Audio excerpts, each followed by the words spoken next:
Hello everybody, I'm out in my shop today. I got a little time to get some stuff done. So my camera was dead and I'd already started a few things, so I'll go ahead and show you guys that real quick and we'll get into some other fun little projects here, so stay tuned.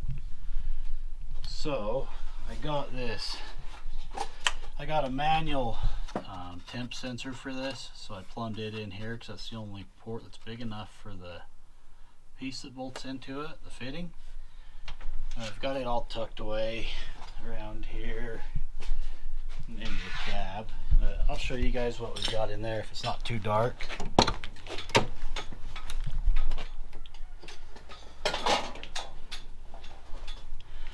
So, got these set of gauges right there. I'm just hooking them up now, but I wasn't recording the whole time, so that kind of sucks that we missed some of that.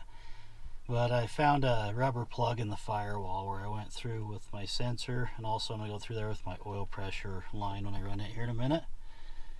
I will have all my gauges working on my dash eventually, but I'm missing the oil pressure sensor and I can't find one that'll thread into the 350. Yeah, I can't find the right thread pitch for a sensor. It's a 3-wire sensor. I might have to try to adapt something else, but for now I'll at least have a manual oil pressure gauge, and I'll leave it in anyway when I'm done, just so it's got two sources, because I trust that mechanical more than the electric. I now have an oil pressure gauge and an extra temp gauge hooked up right now, so that can help monitor things when we fire this thing up and actually run it for a minute. And I've got a couple more things I need to do, like for instance, I need to build my harness that goes from my transmission up to this little switch from my kickdown for the Turbo 400, and then I got to replace this hose that goes to my brake booster and take it over and plug it on over there. And then I got to get that AC compressor in it still, and then I think I'm gonna, the next thing, I got to fill the coolant up, of course. But I think after that, then I think I want to try to get it running, let it sit and run a little bit. And then I need to get the driveline built. That's going to be the next thing, is the driveline.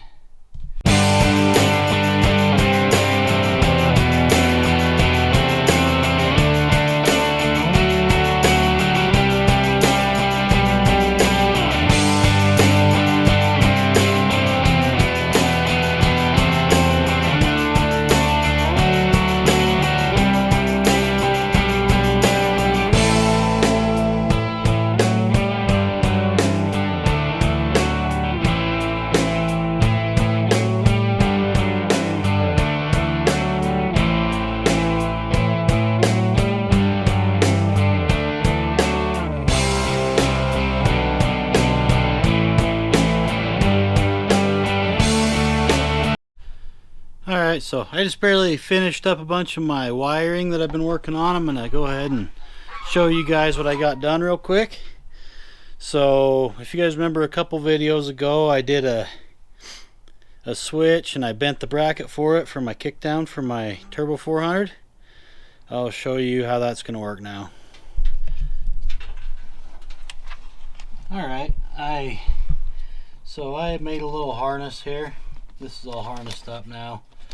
Runs back into here, and then it comes over the top, back up through here. Here's the wire that goes to my transmission. I haven't got underneath there and hooked it up yet. But the other wire that I have on here, the one that's on this side, on the outside terminal, that one, because this is an open switch until you push this switch in, which I'll set this up and show you guys real quick. See if I can do this with one hand anyway. So I got keyed power going to the one side, and then the other one just comes out and it'll go to the transmission, to the single wire down there. See that lighting up, that test light going in the end of that wire? So that'll send the signal. So I got to get underneath, and I got to loom this other wire up, get underneath, and I'll get it all tidied up where it needs to go. And then we'll go ahead and hook this last wire up underneath to where it goes on the transmission for the kickdown, and that part will be done. And then I can move on to some other things that I got going on. You guys just stick with me here. I'm going to explain this to you guys a little bit so you know how to do this if you have to do it for yourself. So here's what I did. This first one here runs over here into my harness. I tapped into a hot wire over here. It's all soldered and shrink tube right here to a wire that was just dead ended there, but it is keyed, so I use that one. And then I use the original wire harness that goes to my transmission for the kickdown, which is on the driver's side, right above the pan, right behind the shift linkage. That's where that plugs on. Just one second. I'm just headed up to that S10 parts truck. I think I have a good idea. I'm going to pull the driveline out of it, and I think I'm going to pull the front driveline as well in front of the carrier bearing. And I'm just going to shorten that one up, go to my turbo 400 and run that driveline for now until I can get something else built. So I guess I'll head that way now. I'm walking up there and we'll get it tore apart. Go ahead and pull these bolts out. I'm going to use these and stop in the middle of that, change my battery. So I'll just keep going here. I'm trying to get these bolts out. I got to make sure I save all them because I need them. And I need the clamps as well. But I have it wedged right now, trying to get it undone.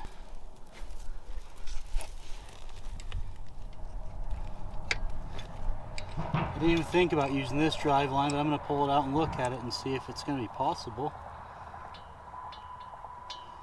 So if it'll work, that'll make me pretty happy.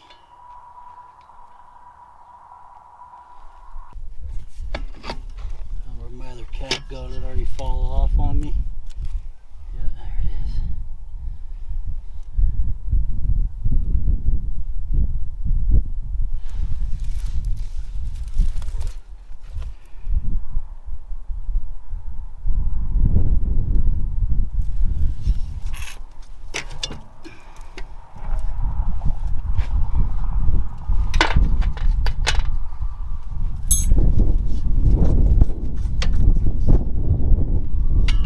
Stuck in there pretty good. I'm gonna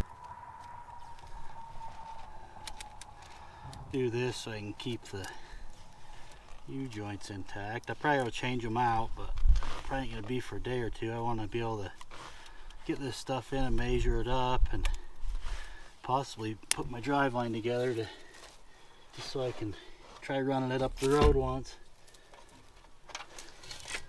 Now comes the fun part. I'll have to shimmy up underneath this thing. Try to reach that. It's not going to be fun at all. It's going to suck. Alright, I'm laying on the ground getting underneath this truck. I'm going to try to get this out real quick. So you guys stick with me and we'll see what we can get done here.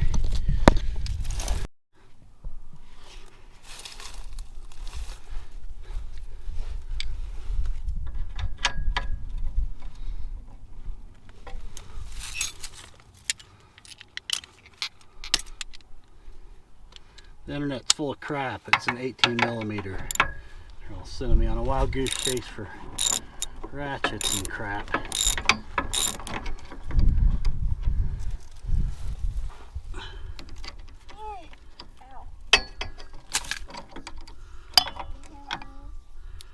Yep.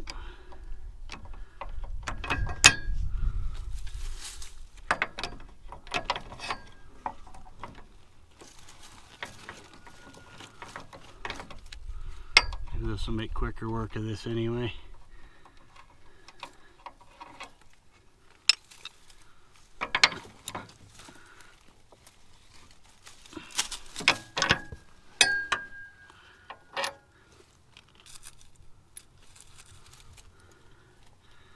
I'm gonna come cut this cross member out probably.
There it is. I got it out. Sitting right there. Now I gotta pack it back down to my shop after I gather up all my tools. And it's getting kind of wet down here. It's starting to thaw a little bit, so it kind of sucks. But I got the part pulled that I needed, so let's take it down and see if it fits in the truck and how much we're gonna have to cut off to make it work. Okay, everybody, I got my drive line back out. I'm going to show you a little trick how I like to measure around stuff that's tube shaped so I can get a pretty good measurement, and I get my cut straight on this drive line before I cut it and then weld the yoke back in shorter. So it's going to be about 2 inches of space there because I got a slip yoke behind that, and then also I've got a slip coupler up further up the drive line where it'll hook on, but I'm going to have to put in a new little piece in my frame. I'll cut it out of the other S10. It's going to be just a little cross member that holds up the carrier bearing, but I'll go ahead and turn this around and get going. So what I like to do is I'll take just a regular sheet of paper. I already drew some lines on this. I already got it marked out actually, but what I like to do is I'll take this piece of paper and I'll line it up so that it's square, so that my edges are all squared up and everything on here. And then I'll actually take it and put it right where I want it on my mark, like so, around it, and then you can trace around it, which I've already done. So I'm gonna go ahead and cut this off real quick, and then I'll get back with you guys and we'll go from there.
I'm gonna have to knock my U-joint out now, dang it.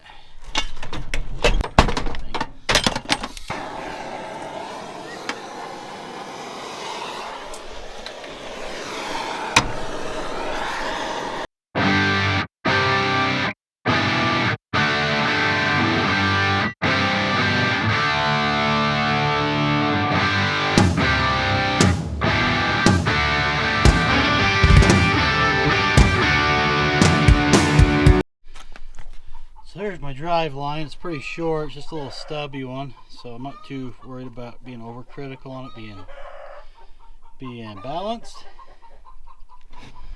But it is pretty dang straight. I measured it off of 4 different points and it's straight in there. I just gotta weld it in now.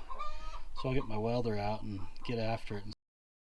Alright, so I got my drive line all welded up. There's the new end I welded on it.